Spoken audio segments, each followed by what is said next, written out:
ওয়েস্টিনের নিচে সাদা CF motor বাইকে হেলমেট লাগানো অবস্থায় আমার সাথে কথা বলতেছিলেন একজন উপদেষ্টা। সেই উপদেষ্টা ছিলেন আসিফ মাহমুদ, সজীব ভুইয়া। মব ক্রিয়েট করতে গিয়ে ধানমন্ডি থানা ধরা খাইলো, তাদেরকে ছাড়ে আনলো আব্দুর রহমান মাসুদের মতো এত বড় ফিগার। এই ইন্টারন্যাশনাল নেতা ওই রকম লোকজনদেরকে ছাড়াইতে থানায় যায়। কেন যায়? খোঁজ করেন, চোখের সামনে দেখতে পাচ্ছেন কারা কারা ধনী হয়ে গেছে, কিভাবে রাতারাতি ফকিরের গোলা কোটিপতি হয়েছে। এটা ওপেন সিক্রেট। রাজসাক্ষী ব্যাপারটা খুবই গুরুত্বপূর্ণ, কখনো কখনো মারাত্মক আকার রূপ লাভ করে। রাজসাক্ষী যদি একজন পাওয়া যায় তাহলে অপরাধের ভেতরের তথ্য খুব সহজেই প্রকাশ্যে আনা যায়। রাজসাক্ষীকে কিছু বেনিফিট দিয়ে, বেনিফিটটা কি, যে তোমার সাজা হবে না, কিংবা তোমার সাজা সামান্য পরিমাণে সাজা হবে, তুমি বড় অপরাধ থেকে বেঁচে যাবে যদি বাকি অপরাধী এবং অপরাধের পুরো বর্ণনাটা তুমি ঠিকঠাকভাবে সত্যভাবে বলো। রাজসাক্ষী একটা খুবই গুরুত্বপূর্ণ ব্যাপার। বিচারের ক্ষেত্রে রাজসাক্ষী এতটাই গুরুত্ব বহন করে এবং সাম্প্রতিক সময়ে সেই গুরুত্বের ব্যাপারটা আরও বেশি আমরা উপলব্ধি করতে পেরেছি যখন আমরা দেখেছি যে আন্তর্জাতিক অপরাধ ট্রাইব্যুনালে শেখ হাসিনার বিচার হচ্ছে, শেখ হাসিনার বিভিন্ন মন্ত্রীদের বিচার হচ্ছে, আওয়ামী লীগের নেতাদের বিচার হচ্ছে। তখন শেখ হাসিনার আমলের পুলিশ প্রধান চৌধুরী আবদুল্লাহ আল মামুন তিনি রাজসাক্ষী হয়েছেন, শেখ হাসিনার বিরুদ্ধে রাজসাক্ষী হয়েছেন, রাজসাক্ষী হতে রাজি হয়েছেন। এবং এরই মাঝে তিনি প্রায় ৬-৭ পৃষ্ঠার একটা জবানবন্দিও দিয়েছেন, যেখানে জুলাই আগস্ট আন্দোলনের ভেতরে কি কি ঘটনা ঘটেছে সেগুলো বলার চেষ্টা করেছেন এবং নিজের দোষ সেখানে ছিল না, তিনি এগুলো থামানোর চেষ্টা করেছিলেন, কিন্তু স্বরাষ্ট্রমন্ত্রী কিংবা প্রধানমন্ত্রীর দপ্তর সেগুলো শুনেনি, এরকম বয়ান আমরা শুনেছি। তার মানে হচ্ছে যে চৌধুরী আবদুল্লাহ আল মামুনকে রাজসাক্ষী বানানোর একটা কারণ যেটা ছিল সেটা হচ্ছে যে যেন শেখ হাসিনার বিচার প্রক্রিয়াটা আরও বেশি সহজ হয়। সেই কৌশলে সরকার এবং প্রসিকিউশন বেশ সফলতার পরিচয় দিয়েছে এবং আবদুল্লাহ আল মামুনকে নিয়ে অনেক আলোচনা হয়েছে, যদিও এই আলোচনাও হয়েছে যে তিনি চাপে পড়ে বাধ্য হয়ে রাজসাক্ষী হয়েছেন কিনা, সেটা ভিন্ন কথা, কিন্তু আমরা আলোচনা করছি রাজসাক্ষীর ব্যাপারে। এবারে আর একজন রাজসাক্ষীকে আমরা পেলাম। গুলশানের চাঁদাবাজির ঘটনা আমরা সবাই জানি, মনে আছে। রিয়াদ এবং যিনি পরে গ্রেপ্তার হলেন জানে আলম অপু, এই দুজনের টাকা নেওয়া, 10 লক্ষ টাকা গ্রহণ করার সিসিটিভি ফুটেজ ভাইরাল হয়েছিল। তারপরে রিয়াদ সহ আরও 4 জন, মোট 5 জন গ্রেপ্তার হয়। পরবর্তীতে আরও 40 লাখ টাকা নিতে গিয়ে রিয়াদের যে প্রথম সঙ্গী জানে আলম অপু, সে কিন্তু পরে গ্রেপ্তার হয়েছে, কিন্তু সে গ্রেপ্তার হওয়ার আগে 35 মিনিটের একটা ভিডিও করে তার বন্ধুর কাছে রেখে গিয়েছিল। আজকে রাতে সেই ভিডিওটা, প্রায় মধ্যরাতে সেই ভিডিওটা সামাজিক যোগাযোগ মাধ্যমে প্রকাশ হয়ে গেছে এবং সেটা ভাইরাল হয়েছে। সেখানেই আপনারা যারা ভিডিওটা দেখেছেন কিংবা দেখেননি, সেখানে যে বিষয়টা খুবই ইম্পর্টেন্ট হিসেবে উঠে এসেছে সেটা হচ্ছে যে গুলশানের চাঁদাবাজি সহ হঠাৎ আঙুল ফুলে কলাগাছ যারা হচ্ছে, বৈষম্যবিরোধী আন্দোলনের ইমেজটাকে, চেতনাটাকে বিক্রি করে নেতারা যেভাবে আঙুল ফুলে কলাগাছ হচ্ছে, সেই কলাগাছ হওয়ার পেছনে কারা কারা বৈষম্যবিরোধী নেতাদের বিভিন্ন জায়গায় বিভিন্নভাবে চাঁদাবাজির কর্মকাণ্ডকে পেছন থেকে গডফাদারের মতো ভূমিকা পালন করে উৎসাহিত করছে এবং তাদের কাছ থেকে ভাগ বাটোয়ারা নিচ্ছে, তেমন কথা জানে আলম অপু বলার চেষ্টা করলেন এবং সেখানে সরাসরি একজন উপদেষ্টাকে তিনি দায়ী করলেন, এনসিপির একজন শীর্ষ নেতাকে সরাসরি নাম ধরে দায়ী করলেন এবং এনসিপির শীর্ষ কয়েকজন নেতার কথা ইনডাইরেক্টলি বললেন, যাদের সংযোগ রিয়াদের সঙ্গে কিভাবে আছে সেই প্রসঙ্গগুলো উল্লেখ করে। এই ঘটনা, এই যে ভিডিও ফাঁস হলো, এই ভিডিও প্রকাশ্যে চলে আসলো, এতে করে কি মনে হয় আপনার যে এতে করে ওই উপদেষ্টা কিংবা এনসিপি নেতারা চরম বিপদের মধ্যে পড়ে গেলেন?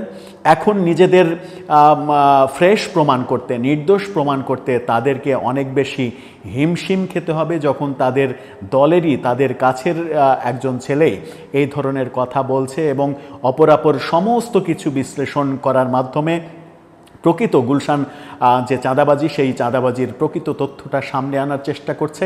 কি বলতে চাইলেন তিনি, সরাসরি কাদের নাম বললেন, এখন কোন অবস্থা হবে, কেন এই ভিডিও ভাইরাল হলো, এই ভিডিও ভাইরাল হওয়ার পেছনে অন্য কোনো কারণ আছে কিনা, সেগুলো একটু বুঝে ওঠার চেষ্টা করবো। এই ভিডিওতে থাকবেন পলিটিক্স টিভির নিয়মিত আয়োজনে।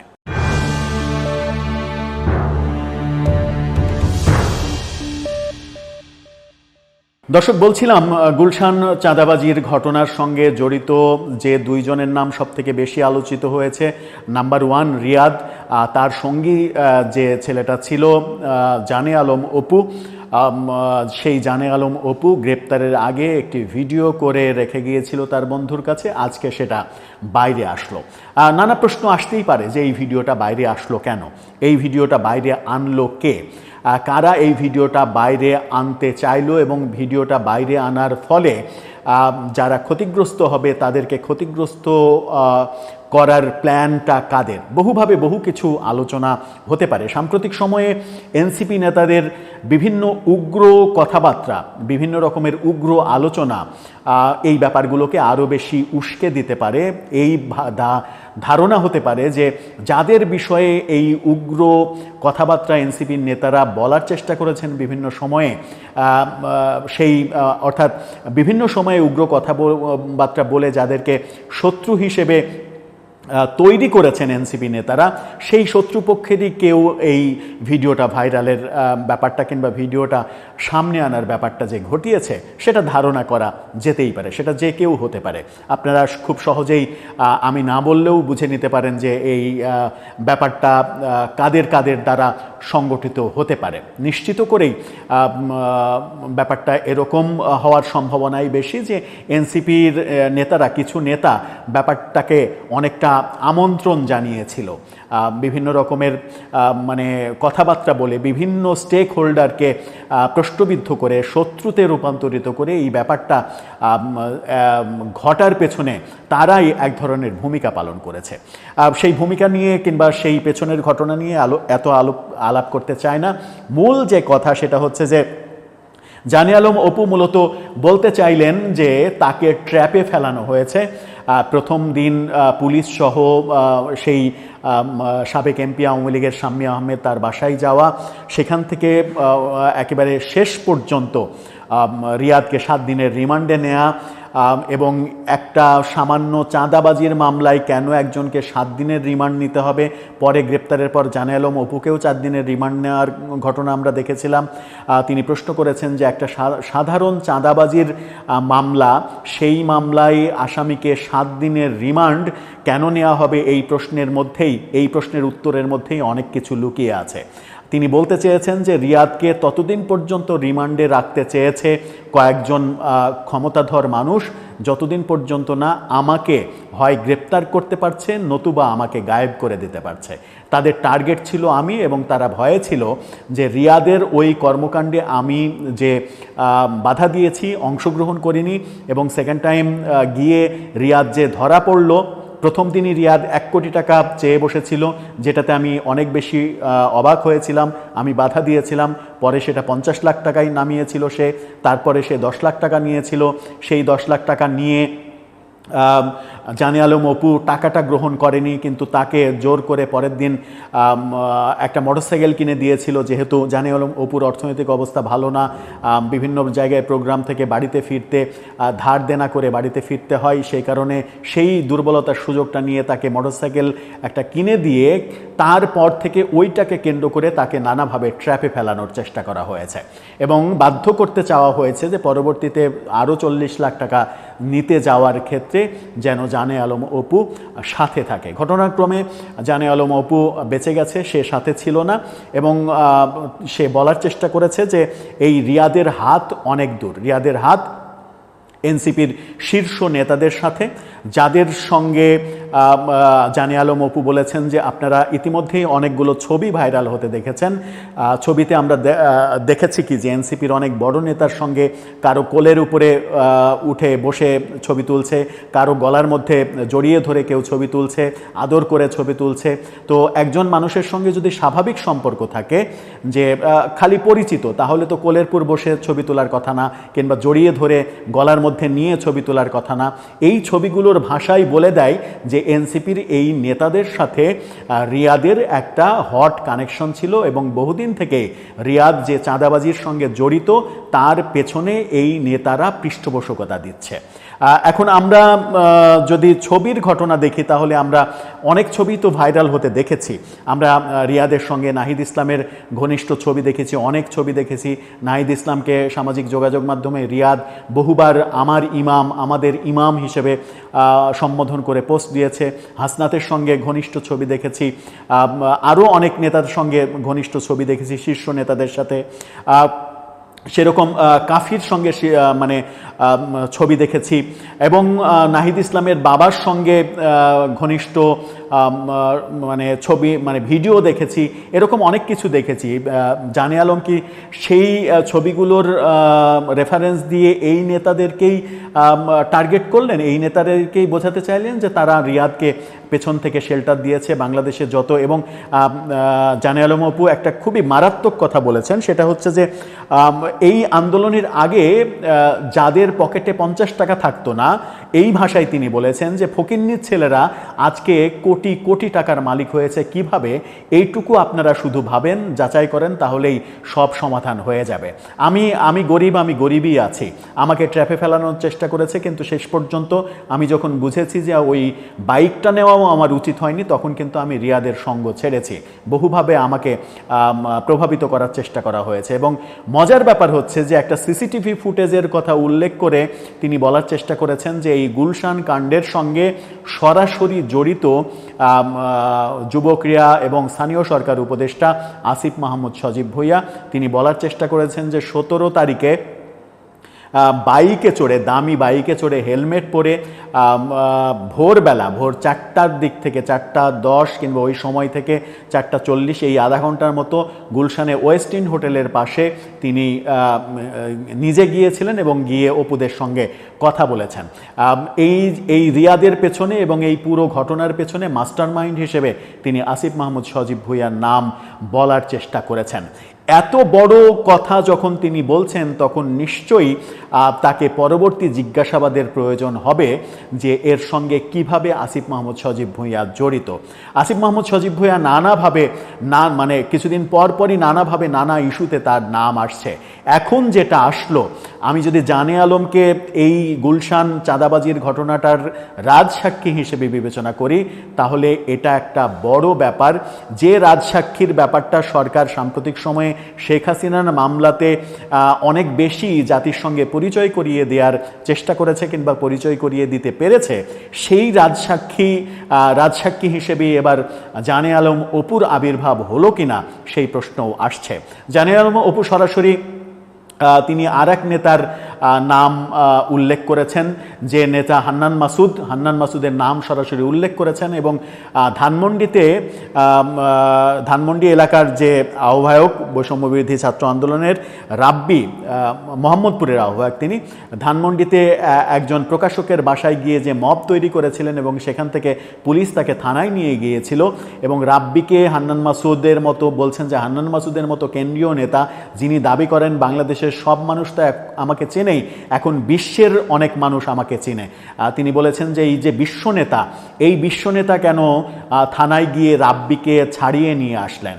এই ছাড়িয়ে নিয়ে আসার কারণ নাকি এটা যে রাব্বি যদি পুলিশের হাতে ধরা খায় এবং রাব্বিকে যদি রিমান্ডে নেওয়া হয়, তাহলে রাব্বি যেসব নাম প্রকাশ করে দেবে তার মধ্যে 1 নম্বরে থাকবে হান্নান মাসুদের নাম।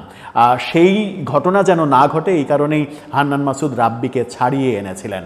তিনি স্পষ্ট বলেছেন, যারা আন্দোলনের আগে খেতে পারতো না, পকেটে টাকা থাকতো না, হলে গণরুমে থাকার জন্য রীতিমতো যুদ্ধ করত, গণরুমে থাকতে ছাত্রলীগ করতে বাধ্য হতো বলে বিভিন্ন সময় বলেছে, যাদের বাবার একটা টিনের বাড়ি, ভাঙা টিনের বাড়ি, সর্বস্ব দিয়েও একটা বাড়ি করার যাদের ক্ষমতা নেই, সেই সকল নেতারা এখন কোটি কোটি টাকা দামের গাড়ি চড়ে, দামি ফ্ল্যাটে থাকে, শত কোটি হাজার কোটি টাকার মালিক হয়ে গেছে। এগুলো কিভাবে হলো সেই খবর আপনারা নেন, তাহলেই বুঝতে পারবেন যে এই টাকাওয়ালাদের, যাদের জীবন একেবারে 360 ডিগ্রি পাল্টে গেছে, এই পাল্টে যাওয়ার পেছনে কি রয়েছে। এই পাল্টে যাওয়ার পেছনে এই চাঁদাবাজিই রয়েছে এবং চাঁদাবাজদের নানাভাবে পৃষ্ঠপোষকতা তারা দিচ্ছে, সেই কারণেই এই ঘটনাগুলো ঘটছে। অথচ আমরা একদিন আগেই দেখলাম যে নাসিরউদ্দিন পাটোয়ারি তিনি বললেন যে বৈষম্যবিরোধী আন্দোলন অর্থাৎ জুলাই যুদ্ধের যারা স্টেক হোল্ডার তাদেরকে নিয়ে 1 লাখ 5 লাখ টাকার বিভিন্ন চাঁদাবাজির খবর গণমাধ্যমে এমনভাবে রংচং লাগিয়ে প্রচার করা হচ্ছে যেন মনে হচ্ছে তারাই দেশের সবথেকে বড় ক্রিমিনাল। এ সকল ফাজলামি বন্ধ করেন। নাসিরউদ্দিন পাটোয়ারি সরাসরি মিডিয়াকে হুমকি দিয়ে বলেছিলেন ফাজলামি বন্ধ করেন। তাহলে কি এখন আমরা দুয়ে দুয়ে 4 মেলাতে পারি যে এই যে ব্যাপারগুলো ঘটছে, সর্বশেষ চিটাগাংয়ে এক সমন্বয়ককে এনসিপি নেতাকে বহিষ্কার করা হলো, নিজামুদ্দিন, এই গুলশানের ঘটনা, তারপরে গাড়ির ভেতর দিয়ে টাকা নেওয়ার ঘটনা, এরকম আরও অনেক ঘটনা। রাজশাহী বিশ্ববিদ্যালয়ে প্রোগ্রামের নাম করে প্রায় 76টি সরকারি প্রতিষ্ঠানে চিঠি দিয়ে চাঁদা, প্রায় কোটিখানেক টাকা চাঁদা তোলা, এই ঘটনাগুলো যখন ঘটছে তখন সেটাকে প্রচার করলে মিডিয়াকে ফাজলামি করছে এই উপাধি যারা দিচ্ছে, তারাই কি এদের পৃষ্ঠপোষক? এই প্রশ্ন কিন্তু এখন জাতির সামনে আসবে এবং জাতির সামনে এখন বোধহয় পরিষ্কার করার সময় এসেছে, সরকারেরও পরিষ্কার করার সময় এসেছে।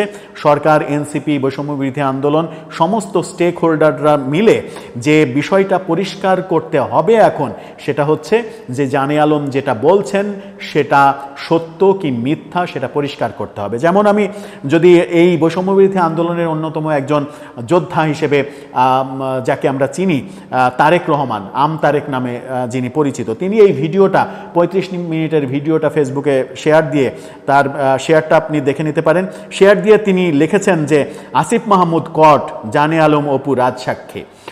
আবার একটি গণমাধ্যমের কপালে বোধহয় দুঃখ রয়েছে, বার্তাবাজার তারা তাদের ভেরিফাইড ফেসবুক পেজে এই ভিডিওটা পোস্ট দিয়ে তারা শিরোনাম করেছে চাঁদাবাজ চক্রের মূল মাস্টারমাইন্ড আসিফ মাহমুদ সজীব ভূঁইয়া। এই ধরনের মানে অনেক রাতে যেহেতু ভিডিওটা ভাইরাল হয়েছে, গণমাধ্যম এখনও মানে পুরোটা খবর করে উঠতে পারেনি। এই খবরের মাত্রাটা বেশ কিছু গণমাধ্যম, বার্তাবাজার, কালের কণ্ঠ সহ বেশ কিছু গণমাধ্যম খবর করা শুরু করেছে। আগামীকালকে এই খবরটা, আগামীকালকে মানে কাল তো হয়েই গেছে, আজকে যখন একেবারে প্রায় শেষ রাতে ভিডিওটা করছি এবং শেষ রাতেই আপনারা দেখছেন, তখন আজকে এই খবরের মাত্রাটা আরও বেশি ছড়িয়ে ছিটিয়ে যাবে এবং আমরা দেখব বিভিন্ন নেতা বিভিন্ন ধরনের ফেসবুক পোস্ট দিচ্ছেন এবং ফেসবুক পোস্ট দিয়ে তারা আবার কাকে দোষারোপ করেন, এই ভিডিও এআই দিয়ে তৈরি কিনা সেই প্রশ্নটাও উঠতে পারে এবং এই ভিডিও পরিকল্পিত, জানে আলম অপুকে দিয়ে ট্র্যাপে ফেলে পরিকল্পিতভাবে কেউ করিয়ে নিয়েছে কিনা সেই প্রশ্নও উত্থাপন করবেন হয়তো কোনো নেতারা।